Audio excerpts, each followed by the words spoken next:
People deluded, I'm back again. Thank you very much for tuning in each and every time. I hope you're doing well and safe. Good morning to those of you in the UK. Good morning, good afternoon, good evening, and of course, good night, depending on where you are in this world. I hope you're doing well and safe. It's Thursday, so I hope you're all crushing your goals for the week, and then you can look back tomorrow with a sense of accomplishments, as it will be Friday, and feel like you got somewhere. You know, if we're not trying to be better than we was in life, what the hell are we doing? I hope you're well and safe. I apologize for starting 15 minutes or so early. I just thought, you know what, why not?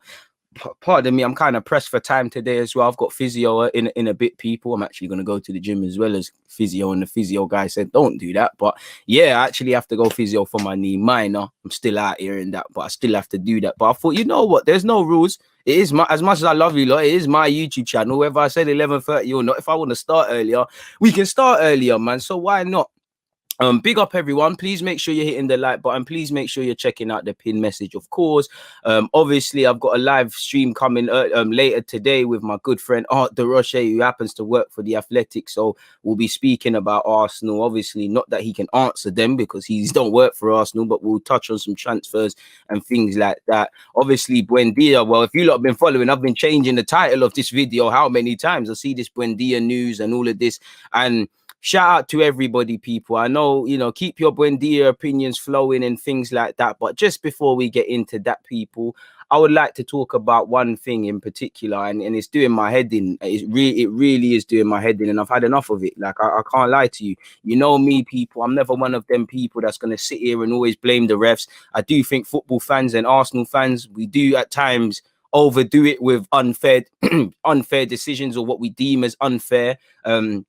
There has been times VAR has benefited us, but I'm sorry, you know, I'm tired of VAR. I'm not tired of the actual what it is. I'm tired of how it's implemented. I'm tired of the obvious bias against Arsenal Football Club. I don't know if it's because Arsenal are deemed soft, Arsenal are deemed cheaters, but for me, it's meant to first and foremost be equal. Clearly, it's not. You know, Slop is foul again. Whether it's a foul or not, I don't care. But Slop has has committed a madness. We've had players sent off for less than that, and for similar things. For Benteke, we've had players sent off for similar things. Do I think Benteke should be given a red? No. But again, consistencies, and it just seems like someone at Arsenal has to break their leg or have their leg broken or something like that before before something is done. You know, you have a duty of care. You're not looking up these VAR people and these things. You have a duty of care to look after all 22 players and whoever comes off the bench in a game, to ensure that win, lose or draw, nobody's cheated against, everybody's safe. And these tackles, someone's going to end up with a madness.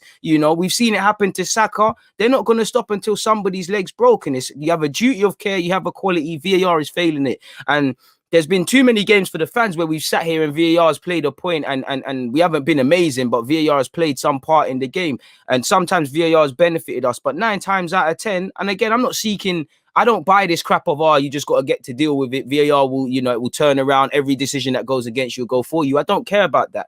I want safety of our players, and especially, you know, the whole point of VAR and tougher refereeing was to, you know, make sure the more extravagant players are protected. You know, Pepe's being fouled every week, Saka's being fouled. The El Nene thing, where is the consistency? You know, Chambers, thank God Chambers, we can only talk about how he's had a good game. Chambers was absolutely written off yesterday. Where is the duty of care? Just because there's no intent, it doesn't mean it's not malicious in a sense, people. And I'm tired of it. Like, something has to happen in this regard. You know, they're not going to stop until somebody breaks their leg at Arsenal, and it's not fair. You know, again, why listen, I get criticized for what I say on YouTube and what doesn't happen. You lot criticize your own opinions and everybody else's. The managers criticize, players are criticized, clubs are criticized. Why can't we criticize the people that referee in this country? It's appalling, and how they're using things like VAR. You know, you've got people who have been taken off VAR and not done it for 166 days, put back in. It's atrocious, and there's a reason why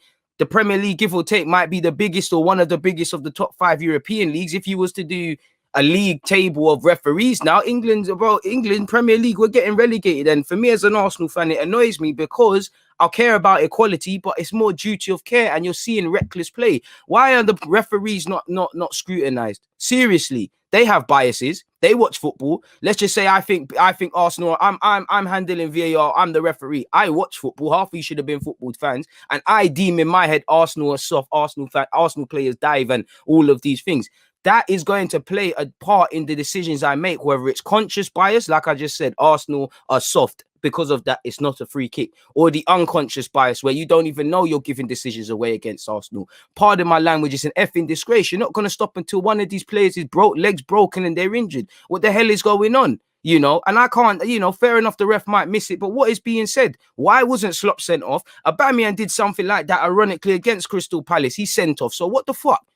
Pardon my language. What's going on? I care about equality. If that's the rules, that's the rules. Why is it one rule for one, 10 million for another? You know, and they move the goalposts every week. Again, it's a bit different, but why the hell is Bruno Fernandes's goal standing? It's a terrific goal from Cavani and that, you know. But again, the goalposts shift all the time according to matches. We've sat here and there's been too many identical incidences, and there's one reason why something happens in that, and another reason, you know. And then they give you someone on BT who's refereed before, and he don't even believe the crap he's talking about or spouting off. It's an absolute joke. They're not going to stop until a player is seriously injured, bro. And it annoys me, because whether I rate a player or not, they're not going to stop, man. You know, every team does feel it's against them. But are you seeing half of these things? Like, all I care about is safe health and safety. And again, if I scroll down and show you something, you know, big up Bazaar, who I don't know who that is, but I saw this image floating around on Twitter, so I thought I'd copy and paste it, people. For me, again, I don't know how a lot you can see, but again, how many decisions?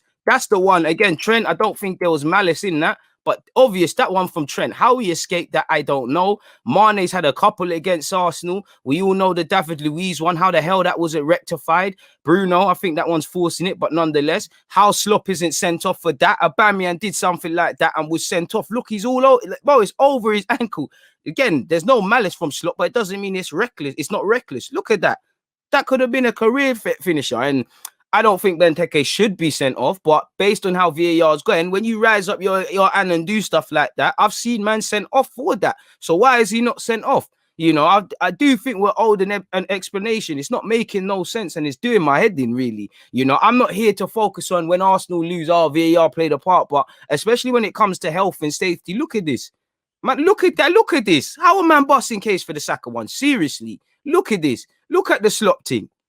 How have you got a red card from that? Mane does it every week against us. Bruno, again, the same logic applies, man. It's an absolute shambles, man. And until something changes, someone's leg's going to get broken at Arsenal. Listen, touch wood, it don't happen. Someone's going to get seriously injured before this happens. It's the same rhetoric that allowed those thugs from Birmingham City to get away with what they got away with. Or Stoke City, by God's grace. Well, no, big up Birmingham, but Stoke go as far as into the abyss as they can. Fuck Stoke City, pardon my language. But yeah, man, like, it's ridiculous. And I think it's the unconscious bias. Historically, Arsenal cheating, historically, Arsenal being soft. These things are disallowing referees on top of incompetence for making the right decisions, people. That's the rant over. Big up everybody.